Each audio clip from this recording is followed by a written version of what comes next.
Yeah.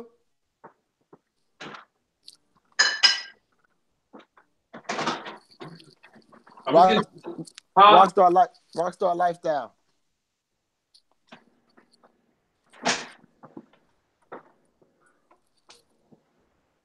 How you been doing? Man, I'm feeling good, man. I'm up here trying to put this JV agreement for this other house here. Is that something that we need? I don't know. Well, it's a new project.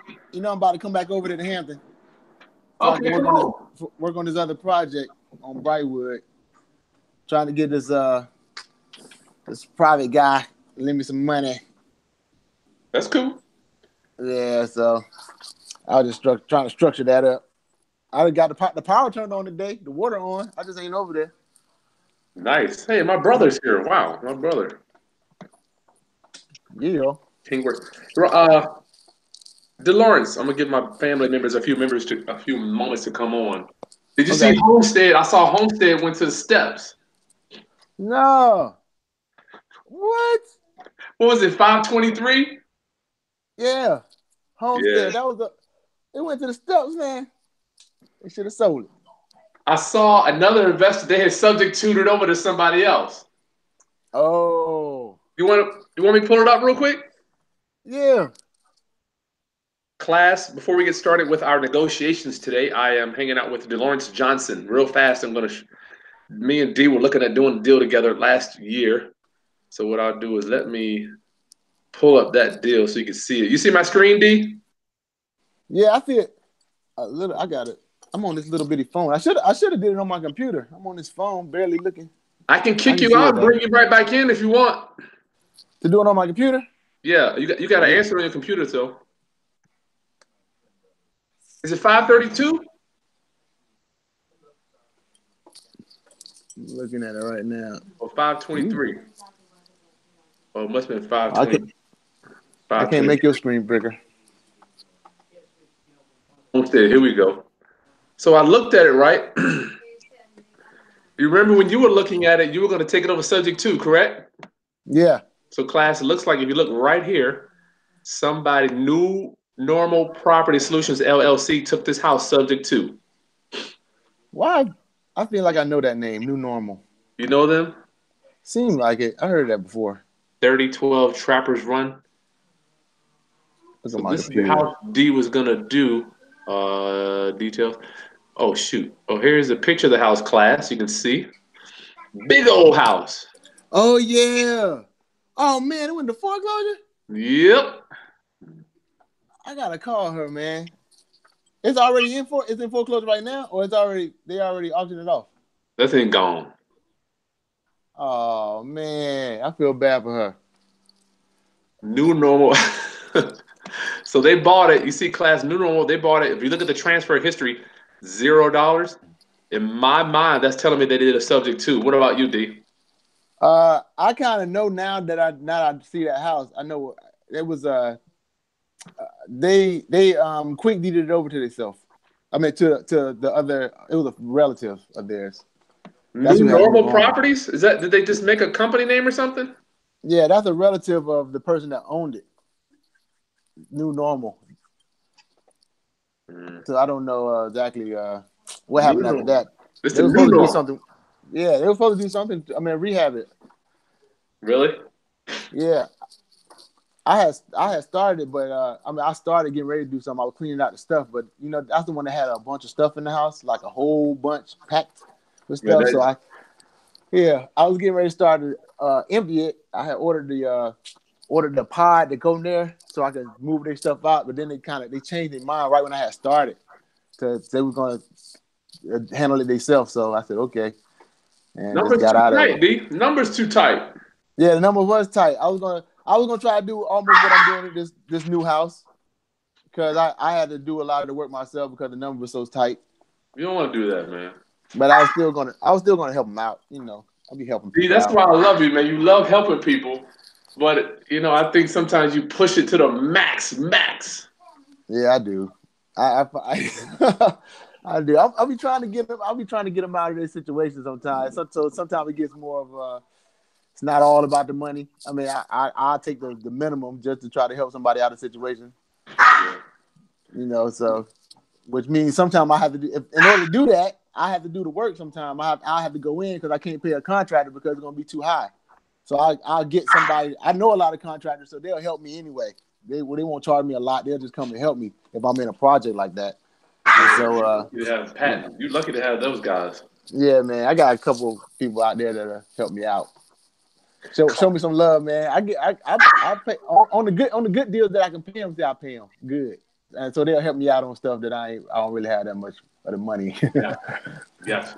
Class, today I'm going to, the reason I'm able to broadcast so many times during the day is because I'm literally documenting my life. I don't want to just seem like I'm making videos to make them to teach and train you, but I'm just going to showing you. I want to be as transparent as I can in raising, with my ministry, my mission to raise your financial literacy through real estate investing and entrepreneurship. Don't forget to subscribe, class. Let's get into our training today. Hanging out with Delawrence Johnson. What's good, homie?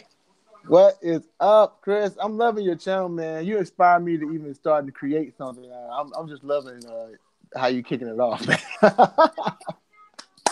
Yeah, you my dude, man. I'm glad to be inspirational. I'm almost at 2.5 million views, and we are almost at 27,000 subscribers. We'll be there by matter of fact.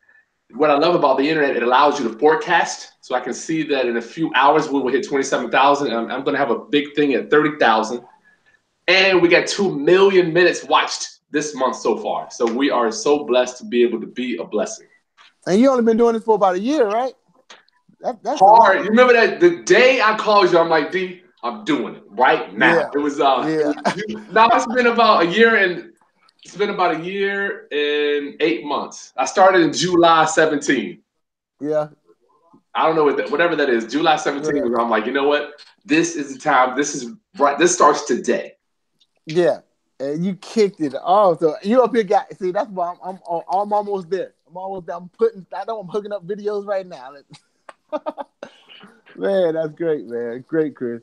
We blessed. So Delawrence Johnson today has a deal. We looked at it a while back, but it's finally come around. Give us the backstory so we can create the framework for my class and how we are possibly going to do business together. This is a deal, class. I'm bringing you my life. I'm not teaching at you. I'm teaching with you. So D, give me the quick backstory, and I need to create the framework so we can let our class know where we are today on this deal. Okay, quickly, I partnered with another wholesaler to do this deal. He actually found it. And so he called me up. We've been doing deals together back and forth anyway. So he called me up first, and we started talking about this deal. And that's how we actually got together with it. From there, we started putting it together as far as trying to make this deal work. Now, initially, they had a renter inside of it. And we said that we wasn't going to close until the renter was moved out. All right. So we found a buyer, an end buyer, that wanted to live in it. And so they were just looking to buy it at a higher price. The house was pretty in good shape. So they had to do some repairs, but not much. So we could actually sell it as is without doing much to it. So as we linked, we had that buyer, they ratified the contract, and we was good to go. We went to go to closing, and we found out that there was some more heirs on this property. All right. I mean, the first time I talked about it, I missed one thing. When they researched, did the title work, they found a trust. They found a trust, right? And it was left by the deceased brother. He heired it to his kids inside of this trust. So when he did the research, on the public record, you only see the one individual, the actual lady that's owner on the public record. But when you do the title search, you find out that there's a trust connected to it. So that means she couldn't just sign it herself. We had to find who was owner of this trust. Gotcha. So once we did, we found out that it was she had 2 sons, and one we contacted, and he was with selling it. Actually, we was getting it at $55,000 at the time. Yeah, let's get to the numbers real quick, D. For my class that is just joining us, Delawrence and I are looking at a deal. He's got a deal on the contract. He's bringing it to me. I'm interested in possibly being the money guy, putting up the money for this transaction, making the entire deal come together. This is how it works, class. This is how real estate works. You're not just an island. Delawrence has something. He calls me. If I got a deal, we might do something together. You team up with different people to make these deals work. You're not just out here one man showing it all. You know, it's a team. I promise you, real estate is probably going to be one of the biggest team sports you'll ever be a part of regarding business. So the numbers, the original purchase price is what, D? 55. All right, and this needs no work. You're saying, Right. No work as far as how we can sell it. We can just sell it off right, just like it is. so the purchase price was 55. Let's see, purchase price, and you had it sold to an end buyer for what? I believe at the time it was 85. 85. Yeah, it's still 85 now. I just can't remember. I think it was 85. So that leaves you 30 in the middle to make some money. Yes. That's not a bad day. Not a bad day at all. So now this deal gets a little trickier. That's why we had to bring you in, because the end buyer is getting financing from a bank. Okay, so the sales price is what we call bank money. Yeah. That does get tricky. Okay. All right. So as you know, when the end buyer is getting money from the bank, they only buy it from the owner. They will not pay for any assignments. All right. So that brings us to the position where we said, okay, how about I call my friend Chris and we can just take it down, and then we'll be the owner and we can sell it directly to them. Gotcha. So that's how you came into play. So that went good. You said yes, it was a cool deal, and so we was going to double close. We're going to close it at 55, and we got closing cost fees and our little fees and your fee, and then we have to and then they buy it from us once we close it, and we get the remaining of it. And we also said that we were going to pay for their closing costs. That's not yeah. So all those fees were going to be taken out of that little spread right there, and we were going to get the remainder. Before I move on, I want to stay here just for a few seconds. The bank, the traditional, conventional mortgage company will not pay an assignment fee. Stay there for a few seconds, D. Okay. Okay. So look, because they won't pay an assignment fee, period. That's why even if you buy something from I don't want to go that far. Anyway, they won't pay an assignment fee from a wholesaler. So they only goes directly with who's on the deed. Who's on the deed? They buy it from who's on the deed directly. So they don't pay. Go ahead. So they'll pay liens and judgments and stuff like that, but they won't pay an assignment fee. So my family members that are watching this think they're going to go out and get a house under contract, wholesale it to an end buyer and move in. What are you going to tell them? You have to double close, or you can do a little something a tad bit trickier, which is how you have to remove yourself from the middle and then connect the end buyer to the seller directly. Yeah, we're not going to get into that, man. I don't even get into that. I know it's a little deep on detail, but the easiest way to do it is to double close. Easiest way. So when you get into that, you got people out there throwing words around, man. They might go get stabbed somewhere. Yeah, it's a little trickier, but you can do it a different way. All right, so class, I want you to know that. Don't think you're going to wholesale a house to an end buyer that's getting a mortgage. That went out with the Wild Wild West in 05. That doesn't happen anymore. They don't do that. Okay. So you have to double close. So fast forward, we're getting ready to go to closing. Okay, yeah. Then all of a sudden, my favorite friend at the title company says everything is all right, except we have this one estate issue that we have to get straight first. And I'm like, okay. He said it's so simple that it seemed like it was something that he was just going to be able to it'd be going like that. And like he could just go, call, do some paperwork, and we closing the next day. But it wasn't nothing like that. I mean, it was so far from that. But how he said it was so simple that I thought we was going to close the next day. So then when we go into detail and he tell me exactly what it is, we have to find these people in the trust. He finds a trust and he says, okay, we got to find who owns this trust. So, George, I mean, I didn't mean the same name, but anyway, Everybody knows G. everybody knows G, my man. Well, G will say, look, all right, there's a problem. If you want to go fast, you need to go ahead and fix it. So basically, fix it. Fix it. So in order to go faster, of course, we take the ball and run with it. So we get it. We start doing more research. We're like, okay, there's a trust now.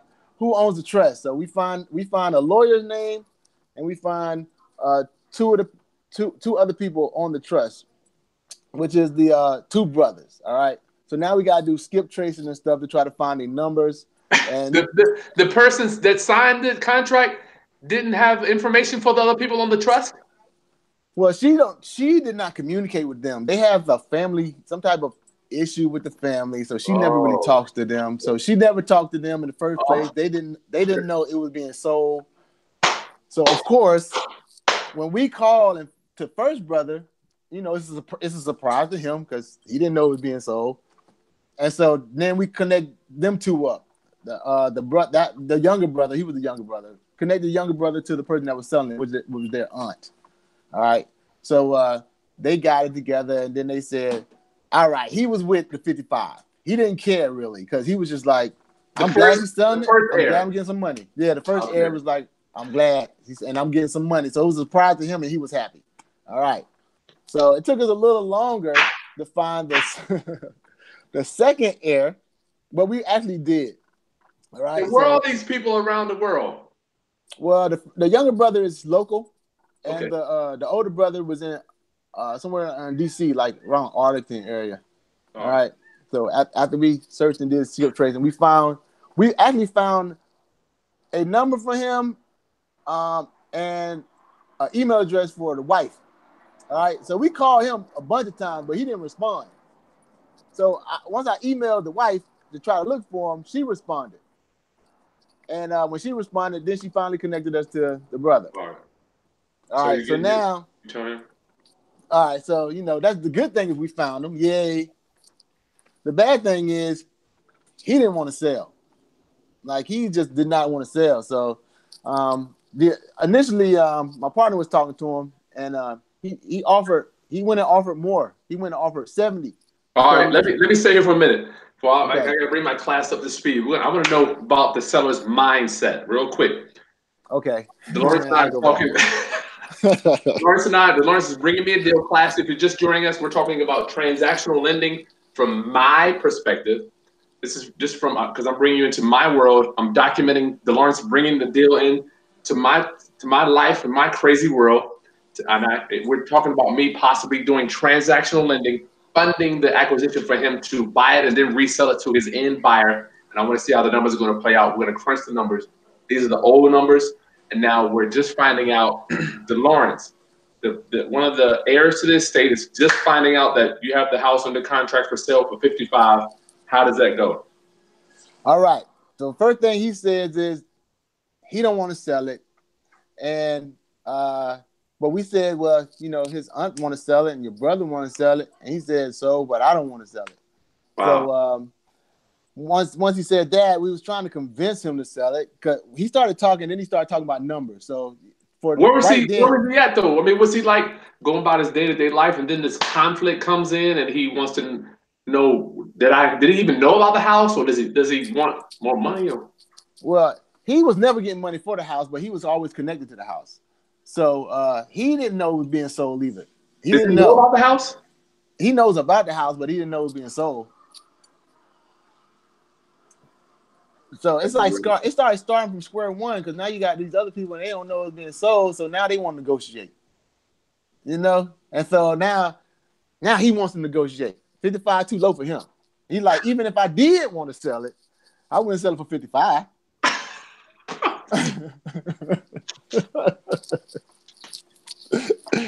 So now we're trying to negotiate with this guy when it was already done with the other two. Now we're negotiating again with him. The other people okay, he not.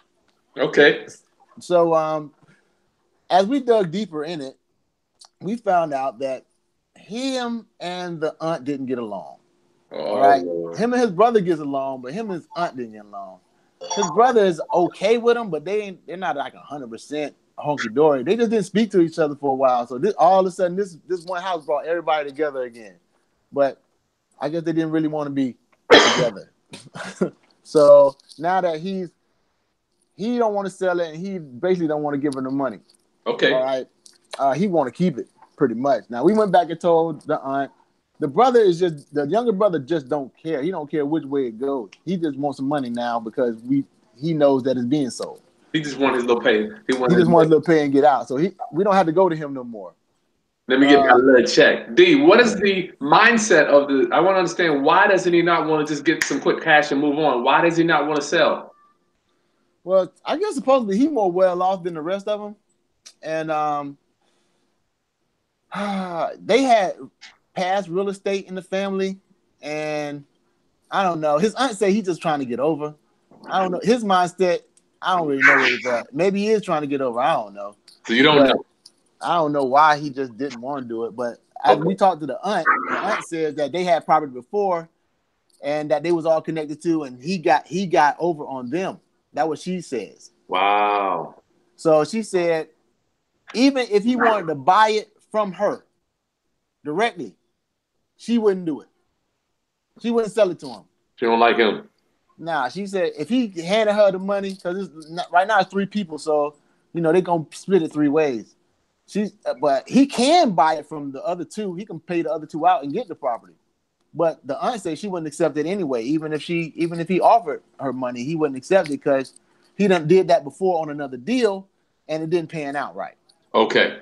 So where are we at today then? How are we getting to being able to make this thing work? Fast forward.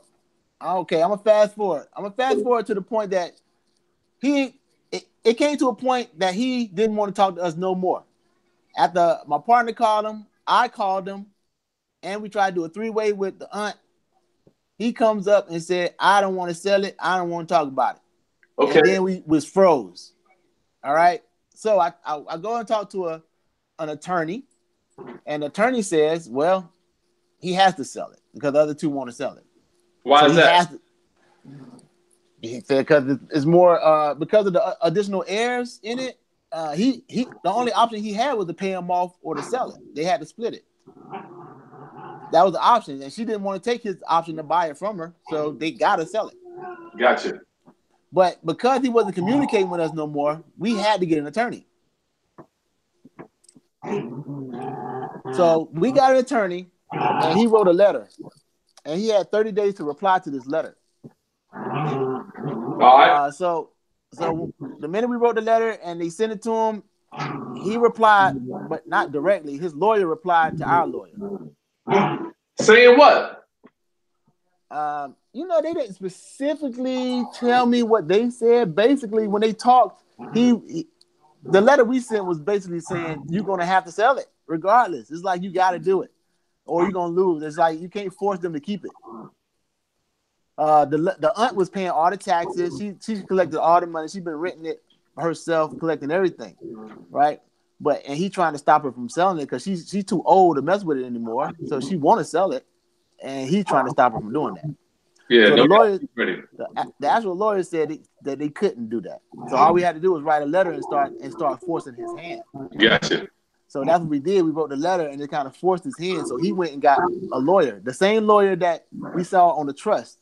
I called at the lawyer directly, but he wouldn't pick up my phone. But when the lawyer sent the letter off to him, then he contacted his lawyer, and then they started talking.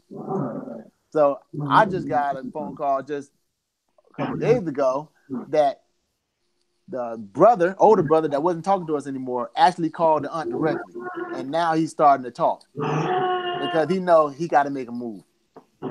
So now, when we put the paperwork back to our lender initially to try to write the letter and stuff, we went back to our original price at 55, even though we did offer him a little more at first. I mean, while we were trying to negotiate, because we were trying to get him to sell it because he said 55 was too low. So we did offer him a little more. But now that we went through the lawyer said, "What was your original purchase price?" And we said it was 55. So when he sent the paperwork and everything and to his other lawyer, they saw it that he was purchasing it at 55. Now he called. This made the older brother, call the aunt. All right, and they started talking, and he was like, "Well, they offered us 70 at one point, and the aunt said, agreed. Yes, they did went up to 70, and so they said, well, we're gonna take 70, but we won't go back to 55. So it's to the point that all right, so we can't go back to 55 because we Okay, offered so more. new purchase price 70. It's 70 now. How come we didn't have a master negotiator go in and try to negotiate the difference between 55 and 70 and meet in the middle? Well, a master negotiator. Well, my partner is talking directly to the seller and Okay, him, like he way more than me. I'm not, because it came to me. I went in to try to do the deal, and so I left the communication up with him. So I actually never talked directly to the seller. well, no doubt Chris is a But I master. did 3 ways, so he could just go ahead, so I can hear what was going on. But I didn't really butt in. Well, no doubt Chris is a master. He knows what he's doing. No, I mean, He know what he's doing. He know what he's doing. Look, so because we tried. Okay, we tried to get it back. I mean, I know he tried. I talked to him too. I was like, why did we go up? But yeah. he was like, man, I'm just trying to push his hand. So in Get it order out. to do it, we went up too early. Basically, we went up too early. Like in the middle, when we were trying to get him to sign the papers, we shouldn't have went up right there at all. We should have just stepped at the same thing and then, maybe negotiate later. But since we did go up trying to make it go fast, because we was at the closing table, when he decided to do this. We just trying to get it closed, Get it over.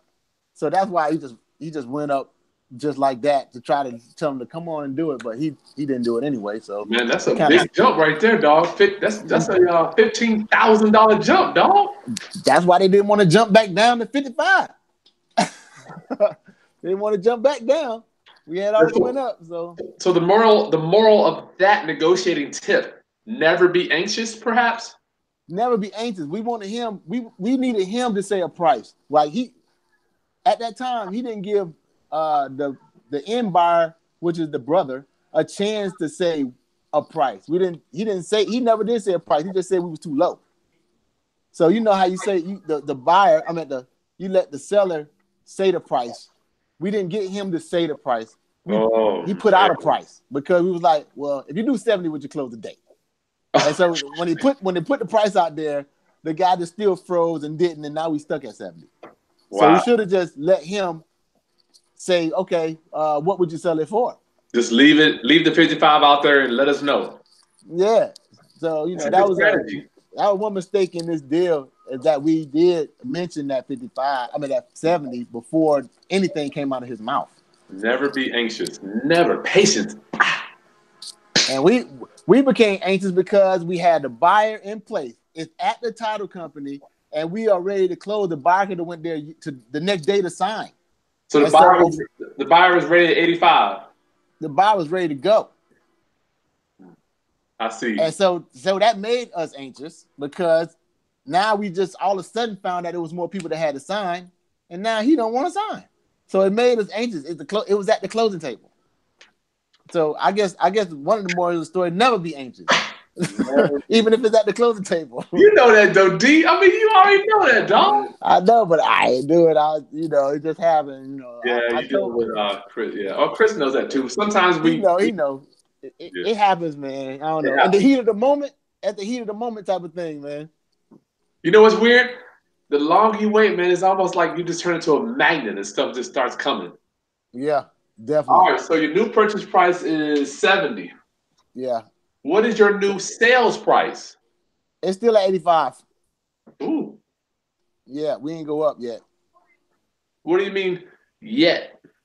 Well, yet because we just found out that we're not going to be able to do the 55. That was earlier this week because the guy, they committed us to the 70. Okay. Now, before we signed the paperwork, before my partner took the paperwork over there, we tried to go down any, but it's like it's so hard to get this dude to sign anything. He gonna be now he has the aunt on his side. This is the thing. The aunt is on his side too now at 70. You know, the aunt was on our side at 55, but now she at his side on 70. Yeah, because So he's saying, look what I did. I just raised. I got you $15,000. right, and she on his side now. So it's like she's going with him, and so we would have been froze though. We're looking at getting $0 or getting something. That's what we're looking at this point. We can get no money or we can get something. You know. All right. Purchase price now is 70. Before I got 30,000. That lets everybody kind of gives us some room to move around. I might have to borrow some higher term money to give to you, but I know I'm covered at 30,000. Right. 15. So now your spread is 15,000. Right. And so now we're not gonna pay the end buyer's closing costs. Okay. Because that's like $4,000 or something like that, 3,500 something like that. How about the seller's closing costs? The seller's closing costs, they're gonna pay their own. So all you gotta pay is your buy and your sale. Yes. You got two closing costs to pay. I want to explain that to my class. Yeah. So when you do a double closing, like Delawrence is talking about doing and using me as the transactional lender to close it, he has to pay closing costs to buy because he's the new owner. And then he's going to have to pay another closing cost to sell. Because now after you buy it, then by default, you turn into the new seller, to the end buyer, right? So yes. Go ahead. Oh, exactly. So now we got to try to trim some fees somewhere so we can make this all happen. That's why we're not paying the closing cost for the end buyer no more. And it's possible we even have to raise it up. But I wanted to know if the brother going to go ahead and sign this contract. Well, this part right here is going to be about 2,500. I mean, yeah, that might be like three almost, because we gotta have insurance. How long do you plan on holding it? Well, I know at one point we was going to probably hold it for 30 days or so, but this 45. Time, 45 days or so. You know what, man? It's probably the same because they're still getting bank financing. 2 months, regardless. 2 months. Yeah. So they still getting bank financing. So we got 60-day holding.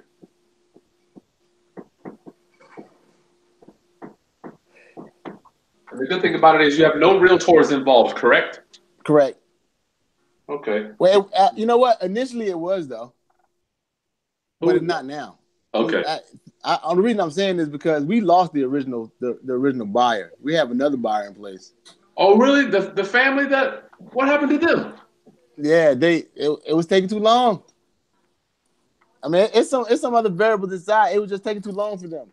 Yeah. And so we went to move them in. We had to move. We moved the renter. In the process of all this, we moved the renter out to move them in.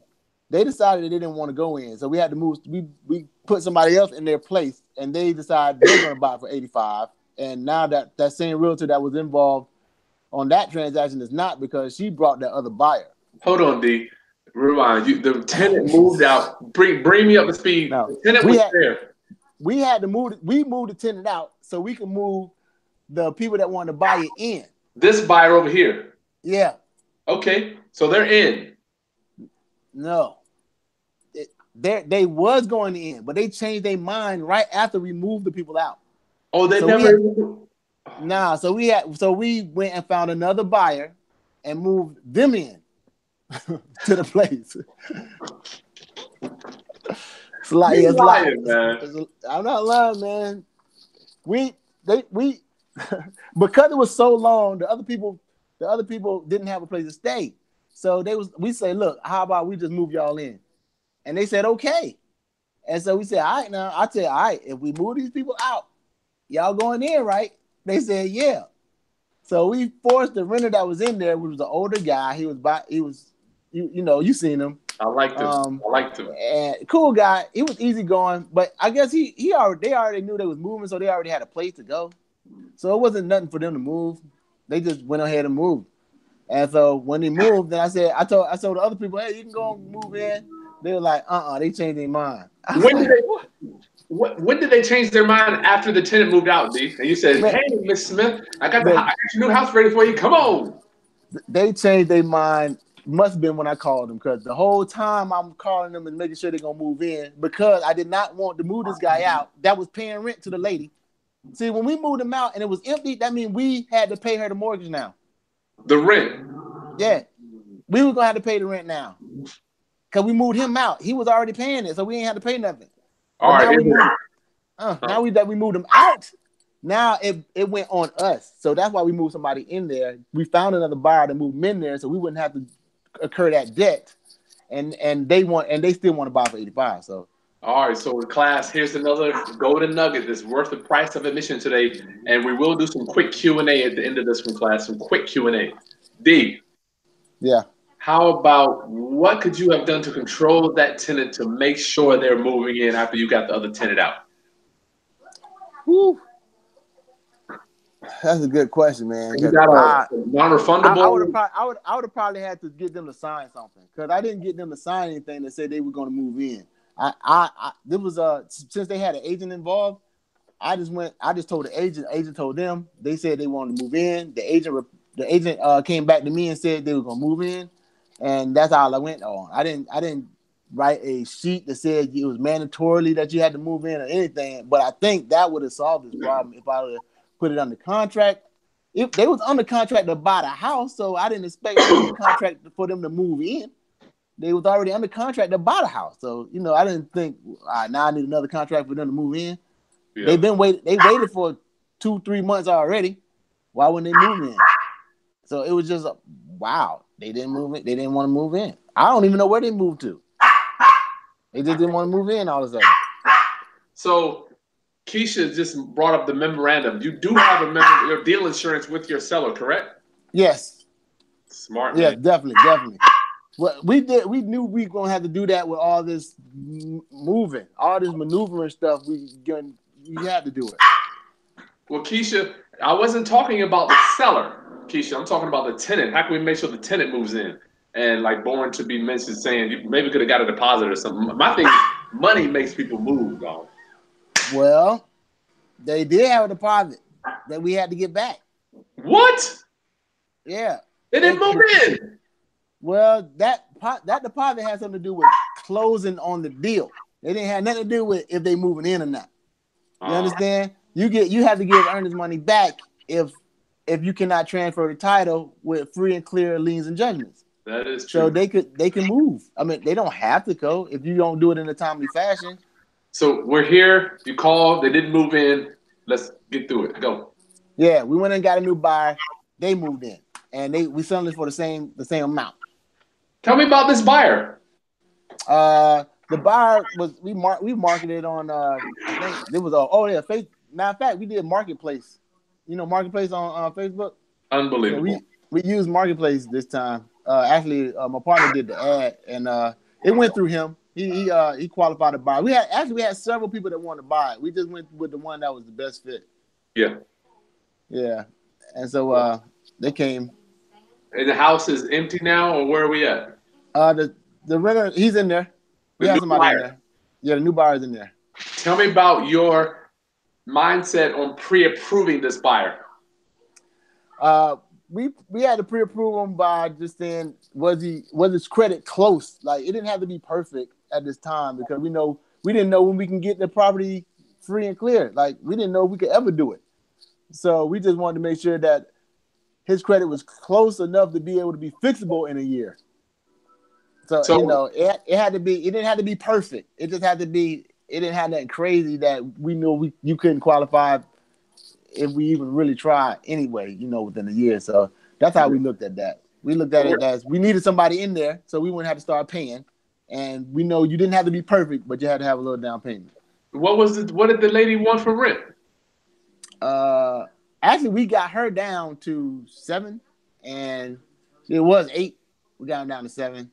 So you paid. How long did you have to pay the rent? No times, because that's how fast we put somebody. We switched it. Wow, that's fast.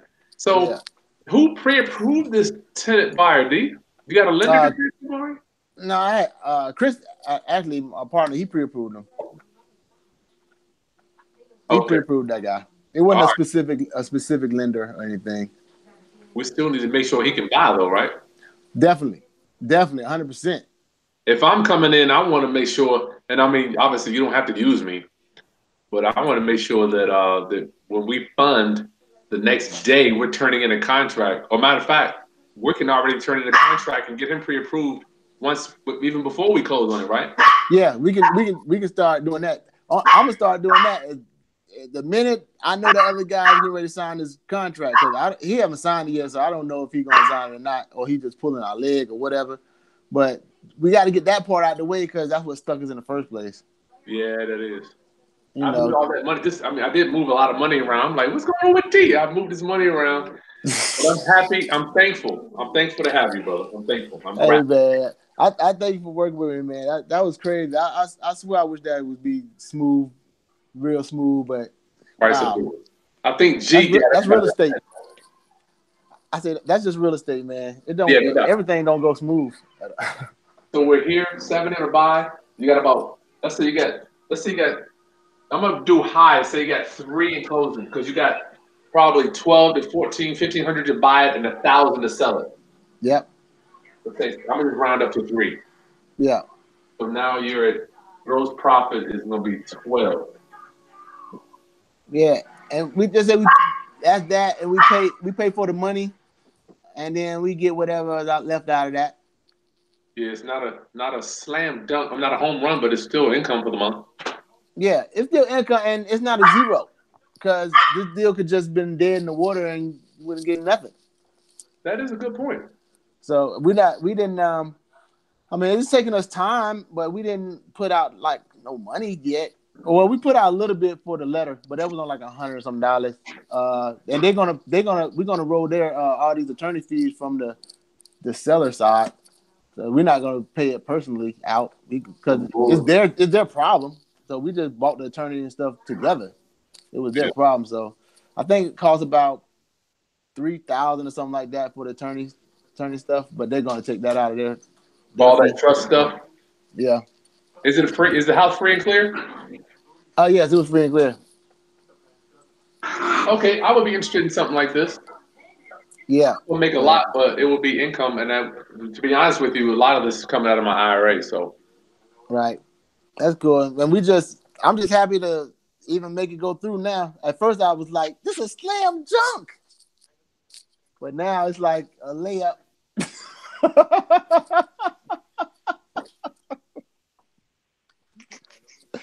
It's a layup, a short jumper, free throw. I'm trying to think how you could have got around it. There's no way you could have got around it. Some of these things are tricky, man. Jeez. You know what? No. Cause I don't see how we could have got around it either. Only thing I think we could have did was run title work first. But it's like when I run title work first, I did that before. But when I run title work first, it'd be a lot of deals that don't go through. So it's like I'm wasting my $100 some when I run the title work. So I kind of like I started doing it a little later because I was tired of wasting the ones that the deals that just don't go through. We know. It's a catch 22, man. You either want to run the title work first or run it later. It's good to run it first because then you know what you're up against, but you also could possibly lose money running it first because if you don't close on the deal or you don't get an end buy or something happened in the middle, you just paid that money for nothing. For my family members for my roundup family that may or may not know what a title search or the title work is, D, break that down quickly.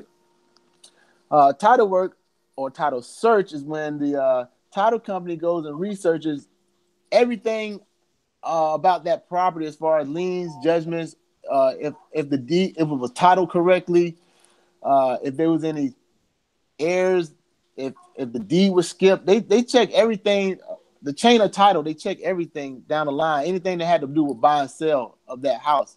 And if the seller or any owners or heirs have anything like credit or something under their name, hospital bills, child support, jail stuff, anything, it connects to the house.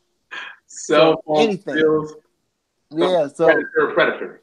right. So it's like if you even went down there to the courthouse and ran the title search yourself, you type in the name of the owner who owns the house.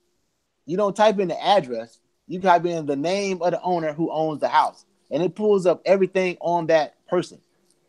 So that's why credit card bills, anything that's under your name, they pay all that off when you sell a house. Anything that they got attached to you personally, so it goes with you and any asset you have. Hence another reason, Delawrence, we never put 6 or 7 figure assets in our name, correct? Correct. That's exactly why. Yeah, that's exactly why. You don't want to go through that right Yeah, there. yeah. It's crazy. I just went and did just a quick title search myself yesterday in Hampton. Just by typing in the owner name, went and found out anything that was on his name. I know he's free and clear, so I didn't have to pay that $100. I just talked to my boy Eddie in Atlanta about this, man. I think everybody, in my opinion, everybody needs to just go to the courthouse one day and so you can taste what it feels like to be in that world. Yeah. It's easy. It's free. They don't mess with you. They just say the computer's in the back. You go in there and they say the computer's in the back. You just go and they leave you alone and you just do your own little search. Yeah. You run into a lot of people that work for title companies and stuff doing searches for other title companies. You want to get some, brainstorm and talk to them. You can. Everybody's real friendly when you go in there. And they will help you too if you need to, but they don't like to. It's kind of like they want you to know what you're doing. They just tell you go in the back. They really don't want to come back there and help you. I love going down there, D. I feel like I'm walking in time every time I go in there and looking at all those D's, thousands of D's just going down the line. I mean, class, if you can imagine thick books almost like Harry Potter, stacked up 8 feet tall, going 50 feet down. These books are stacked up. It's true. I took my camera in there, D, one time. Oh, they let you take what? No, I said I took it in there. I didn't say that. No, this was the. I'm not gonna get you. I'm not gonna. You okay? You well, got it in there. In Portsmouth, you can take your phone in there. Oh, okay. So I was doing a video, taking pictures, and they had the people come out like, "Look, ain't none of that. You can't do none of that in here." Oh, okay. I wanted to show what it looks like. Yeah, the one in Hampton, man. They moved it. Yeah. I don't know if you've been there. They moved it up by the bus station. And it looks so nice in there. When you walk in there, all you see is those books, and on this side you see the computers. On that side, you see all the books lined up. Very nice. They have the D's there. It's smooth, man. A lot of space. Okay, so 12,000 profits. So you and I, at the end of the day, we got to just come out. We have to determine is you, Chris. Is there anybody else that needs to get money on this 12,000? Nope. So we need to come up with a decision to what makes everybody happy. I don't mind bringing all the money. How long do we need to hold this thing? We said 6 days max. We're gonna make sure that he already he's qualified to go right after before we even bring you in there. We're gonna start working on him. When they sign the contract, and we're gonna tell them that they still need to give us time because we don't went up on price, so our money is different. Everything is different. Can you not like it? Can you stretch him here at all? For your sales price? More than likely we will. I'm gonna go back to him when I know that the other guy signed it. Yeah. And then I'll go back and start talking to him, but because I don't want to talk to him unless I know we're able to sell it. Yeah. Okay. But he wanted, he really wanted, so he'll go up. He might go up to 89, something like that. Pay for some of this some stuff. Stretches. That's fair. I think that's fair. Yeah, so I'm not gonna try to go up to 95 and nothing like that. It'd be decent, but we probably can go up because they really wanted it. I think 90 would be fair. 90 would be fair. Yeah. Okay, so keep me posted, and obviously I'm not gonna move any money around. Yeah, don't do that, man. We gonna by the time I get back with you, we be done had him to the bank where he's getting financed. That stuff's gonna be going through, and we're gonna be getting close to trying to make him even get qualified or get his money before we. So the holding time won't be that long. All right, that's what I wanted to discuss with you regarding the holding time, D, because we know 60 days in real estate can turn into 6 months real quick. Right. I want to get him to the point where the other people had, because the other people, the lender was bugging us. Why are you having closing day? When are we going to close? Why are we going to close? So if we get them like that, or at least close to it, where all the docs are kind of, laid out and finished on their side, and then they're ready to close, then I know we can close pretty fast, within 30 days, instead of holding out to 60. So we'll get them to that point. Gotcha. So I'll let you know what's going on that. What I'm saying for me, this isn't true transactional lending. Right. This is almost like short-term lending. Yeah. A guy had it before. Some guy named Tim Churchill a while back. He had 30, 60 to 90 days transactional funding. That was a while ago. So that was the only time they still called it transactional funding, but they were doing it for stuff like this, like deals, something like this. Yeah. That would take longer than most transactional funding is just a day or 2 days. But Yeah. when you sell it to an end buyer, it's gonna take that 30 days, maybe 45 days for them to do all that. So he was the only person I knew like that for real, but I don't even know if they do it no more. Yeah. It's very So unique industry. this is different. Tell me about your end buyers for the sale price, about them and a home inspection. Where's their mindset at with that? Uh, Actually, they're living in the house right now. So right now they're happy with everything. If I will see if they're gonna do a home inspection or not. I will. I actually need to ask them that, but they're doing everything. They loving it right now. So I don't even know if I want to ask that. I want to just be like, when you want to close? yeah, because I mean they're gonna. Yeah, that's true. I mean, home. He know he buying it as is too. It's up to a point. It ain't. It's not perfect. It's still not a freshly rehabbed house, so it's not perfect. Yeah. It's still got a little stuff here and there, but whatever it is, he happy. He happy with it so far. Okay. All right, D, that's all I have for you now. Class, hanging out with Delawrence Johnson. If you have any questions here, I'll go through them with Delawrence to see. Once again, I'm giving you a quick recap. Delawrence has the house. He had it for 55, selling it for 85. He was going to make 30, and I was going to bring the money to close it at 55.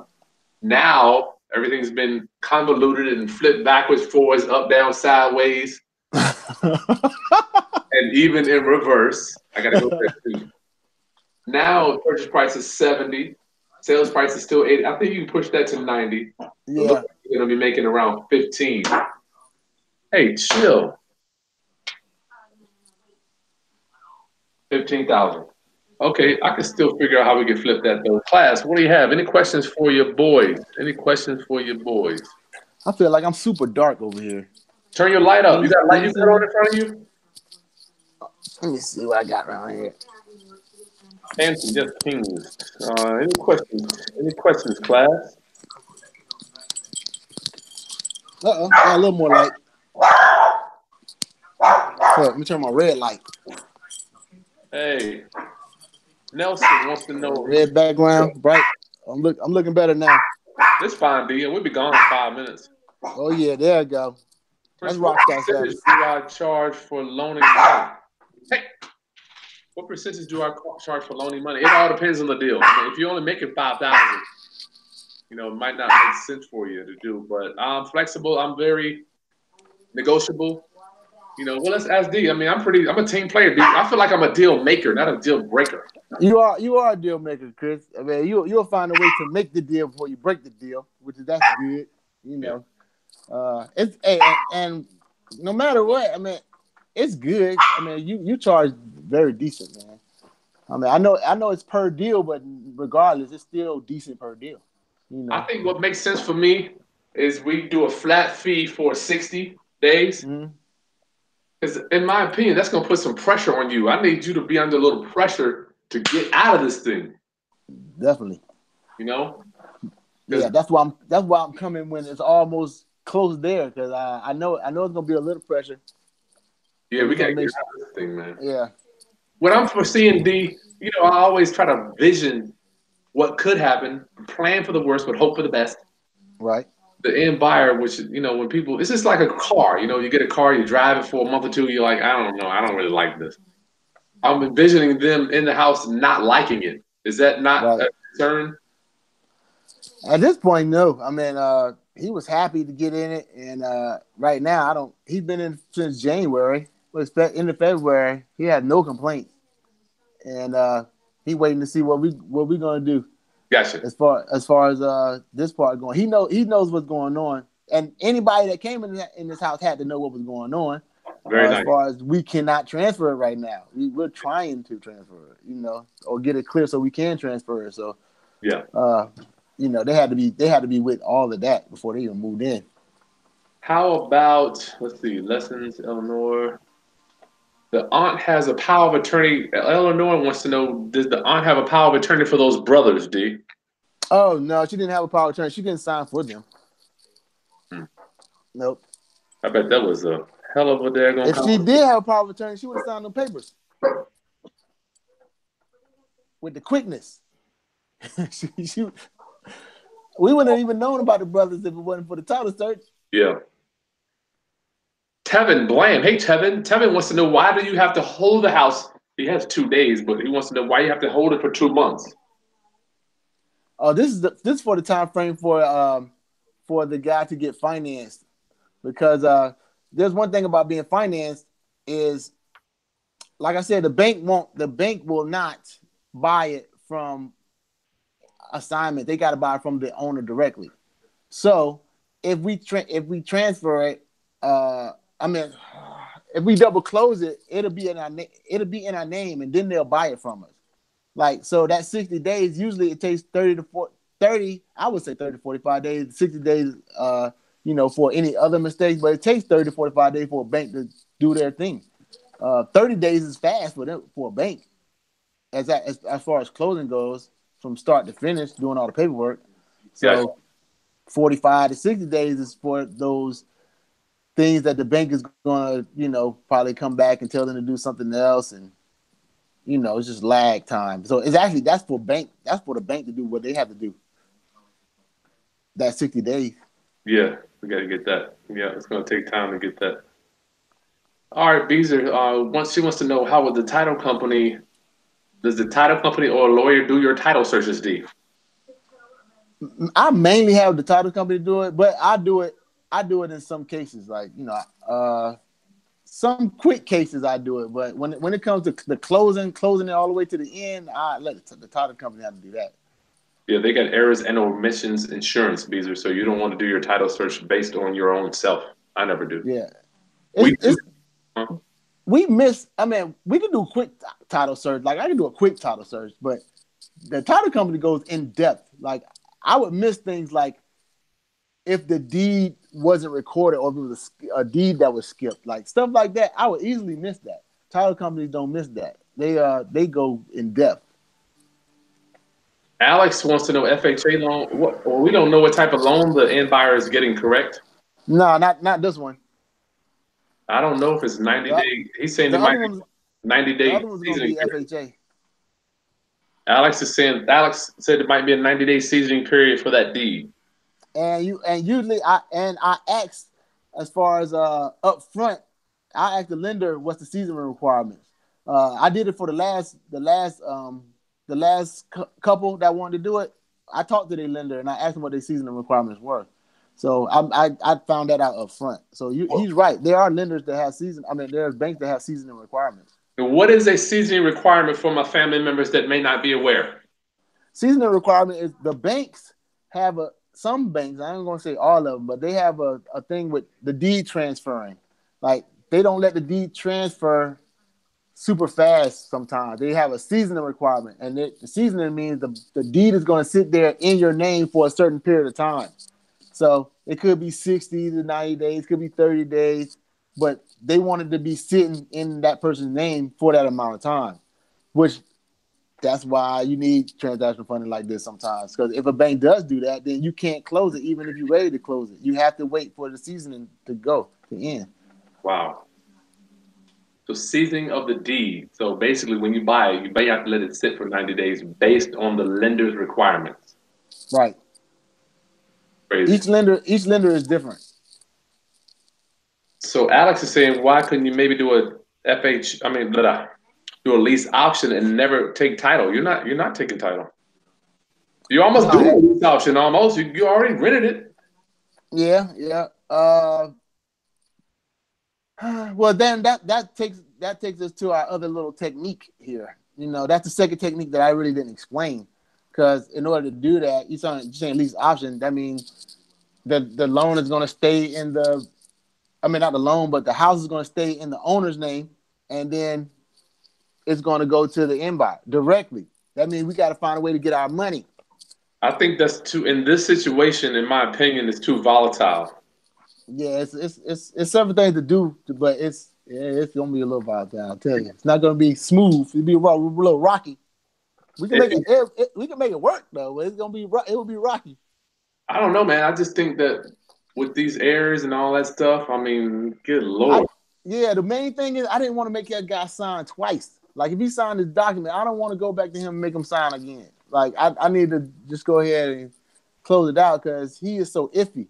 If it wasn't for him, maybe I wouldn't mind as much. But the fact that that guy is so iffy, I don't know. Trying to get him to sign another document again. Ugh. Yeah, Alex. I think you might be referring. This could be a pretty. It is a pretty house lease option deal. Could have been written up like that, but the price is so low. If he was up here, okay, Alex. The ARV for this house is like 125. All right, Yeah, it's way more than the numbers we're dealing with here. Way more. These numbers are really low. So typically on a lease option, you're not getting a discount on the buy. So your seller is happy to come in and sign whatever the hell you want him to sign, right? So here, if he was getting 80, 85, 90, 100, and D had it at 120, the seller would be enthused to come sign. But, he's beat him up so much on the price and then going back and forth with the aunt, Alex, in my opinion, I don't think it would be wise to kind of change things around. yeah, because we are very volatile situation. Oh, yeah. Does the buyer have to put a down payment down, D? Or do we even know? Do the buyer themselves have to put? Oh, they put something small to get into the house. I'm talking about for the I don't know loan. what as far as the loan. I don't know which type of loan he gonna get yet. Man, we got to find that out as soon as the ink dries on that damn contract, dog. I know. Trying to get him FHA. That'd be the 3%. But prayerfully, he doesn't go out and buy a new car or do some craziness. Yeah. Or that means we'll have to find another buyer. But you know what? Trying to find this buyer right here, it wasn't that hard. I mean, we were just on a time frame because we didn't want to pay the mortgage. I mean, we didn't want to pay the rent. So we chose, we narrowed it down to the few that came to us at first in the time that we had. We only had like maybe 2 weeks to find somebody real Nice. fast. Because it was in December and then the stuff was due in January. How about Bridget? So I don't think it's hard to find an end buyer for this house. The house is nice. I don't think so either. Bridget is saying in a double closing, is there a concern with title seasoning if the end buyer is paying cash? Oh no. If you're paying cash, seasoning doesn't matter. It's irrelevant. I'm paying cash. I do whatever I want. Unless the deed that you're buying it on has a restriction. Sometimes the deed where you buy from a bank, they say this title, it literally says in the deed, you cannot resell this deed in under 90 days, but D won't run into that because he's buying from a FISBO. Yeah. So we need to know, makes sense. Yeah, we need to, golly, we have to, man, I'm not even interested until we find out about this buyer. Oh, you right. You got to get them qualified and ready to go. Yeah. You got to be ready to go. So what have we learned as we go out? What have we learned on this one? What would you like to share with my family members? What if we learned that you would do anything differently on the next one where we're not sure about how it's going to go down? All right. First, I would say, man, if you're not worried about losing a couple $100 every now and then, do the title search first. Do a title search first.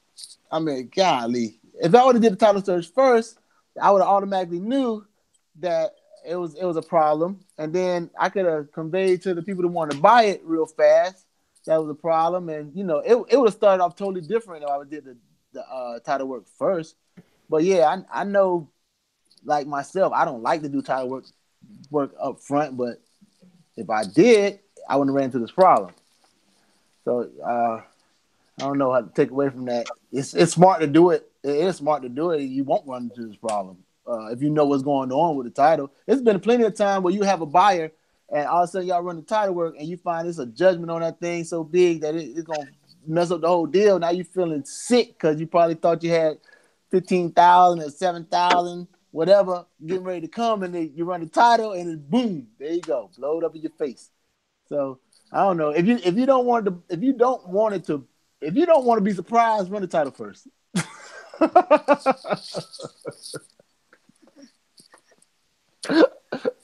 How common is it out of 10, D, for there to be title issues? I'll put my email in the email. I finally did it, class. My email is in the video description. Your boys own it. Your boys. How common is it, D, for title issues to be on these I houses? say it's very common. It's like 85% common. It's going to be some type of title, something. But it's like I feel like when you buying from an investor that's had it for been investing in a long time and stuff. When you buy from those type of people, usually it's not title problems. But once you buy from like condemned, you buying from the condemned list or people that or have heirs, you got heirs on your property, you doing anything with a state, all of them gonna have some title issues. Yes, I say it's way more houses with title issues than not. But a lot of times there's a lot of properties I haven't been buying from other investors too. So I don't know, man. It's like at least 85% title issues. What do you think? You think about 85? I'll say or more. I mean, it's not always title issues that'll break the deal, but it's gonna be something on the title. Like, it's gonna be something there. Like Murphy's Law. Murphy's Law, man. Well, in my opinion, I'm trying to remember every time is something. I mean, whether it's a judgment that was a loan that was paid off, and they just didn't send the paperwork over. Mm-hmm. Some electric bill or something that they paid and they never sold, or even a deed of trust that was paid off a million years ago and they never recorded it. I mean, man, yeah, wow. Look, let me tell you about this deal I just ran to a title issue on. It was kind of crazy, right? So this guy, we had it under contract for like 30 days, right? So it was getting up to the 30-day mark. And he was like, look, if you don't close this deal by Friday, that's when our contract ends. Our contract actually ended on Saturday. And he was like, if you don't close this contract by Friday, you ain't got to worry about me signing nothing. And so it was crazy because we just had got the buyer like a week or so prior to that. And they had just put the paperwork in and they were doing the title work. So when he said that, we had like 2 days. We called down there to the title company and said, look, I need y'all to hurry up and do the title, try to do a rush on it or whatever. And we got to close it out by Friday. So, we set everybody up to be ready to go, and so we was going to be able to close it that Friday, right? Come to find out, he had a judgment. So we go back to him. A judgment came up. This is funny. A judgment came up. I called down. It was on a closing compliance list. So I called down there, and they told me that it would be a judgment on there. So then when it came out, it was a judgment on there. I called him. I said, man, we can't close. I mean, I didn't call him. I had my partner call him. He said, look, we can't close them because if a title judgment is a judgment on there, we can't close it. He was like, well, I guess we ain't gonna be closing it. So we look. That's what the seller said. That what the seller said. I like him, man. I like him. So look, we don't warm. I don't warm him back up, but this is what's happening. That happened that day. So okay, so we didn't close it on that day, and he was like, he wanted to cancel it. Come to find out though, the judgment wasn't even his. The judgment was the previous owner's judgment, and she just went ahead and took it off. Wow. But the judgment was not his. So it stopped us from closing that Friday, even though that judgment wasn't his. Because of the previous seller judgment. It was a previous, and guess what it was about? It was an assault and battery jump. Oh, wow. Assault and battery. It was like a jail type of judgment. And it was like for $2,100. But it was not his judgment, and it stopped the deal. So I'm up here trying to work it, soften him up so he'll still go ahead and sell the property, but that's still in the works. But you see, that was a judgment. It wasn't even his, and it stopped the deal. So, it don't even have to be yours. It'd be something just attached to it. It wasn't Yeah. cleared yet. Wow. That's the judgments for you. Alex wants to know why won't the seller sign? Why won't that one seller sign it? D? I guess he didn't catch that. You don't know. Oh, well, supposedly he was mad it was taking so long.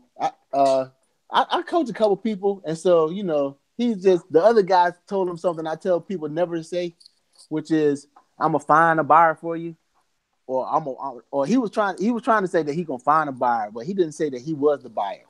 And when he did that, he put the bad taste in the guy's mouth because now he's not looking at that guy as the buyer no more. He's looking at I think Delawrence's You phone back? goes out when it rings. No. Yeah, you see me? You back? Yeah. All right, yeah. That was somebody calling in, but yeah. Yeah, so what was that? He didn't like the fact that you might not be the buyer. Who cares? I am the buyer. I'm back. I'm back again. Yeah, but anyway, he talked to him and said he was gonna get a buyer, and that kind of put a bad taste in his.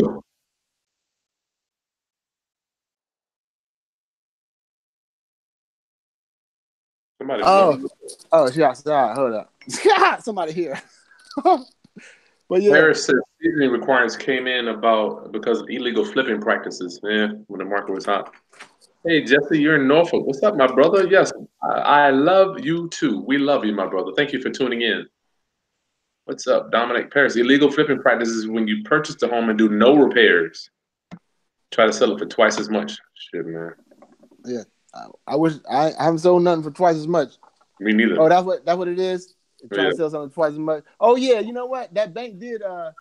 They did say something. It was not illegal practice or something, but they were concerned at how much we were selling, how much more we were selling it for.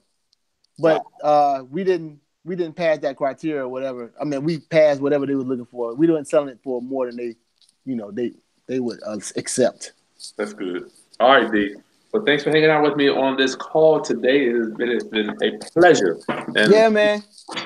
My thing is once you get, don't forget to subscribe, class. Once you get the buyer, once you get the paperwork with the seller, then you and I can sit down and go over some numbers. Right. Yeah, no problem. And I'm gonna raise them up. I'm definitely gonna raise them up. make the numbers look better. Yeah, I don't think it's much. I think we're very close. Right. Would you come back to our class to see if you can share with us once we get all that paperwork done and we're getting more moving towards closing? You can kind of document where we're at. I will be happy to. Be happy to come back. Tell you what's going on. Okay, class. So what I wanted you to get out of this was not every deal in real estate is just getting the house under contract, flipping the paper, moving on wholesale, or going in, fixing up, and rehabbing. There's so many ways to make money in real estate. I'll make money being the lender on this deal. Delawrence will get it because he's the buyer seller, aka wholesaler. He's got a partner. They're going to make money, and the end buyer is getting a house that he loves. Mm-hmm. So, no doubt. All right, Chris, man. Thanks for having me. Don't forget, family, to smash the like button and comment on the comment below. That's the win to my fire. How would you handle this deal here? Okay.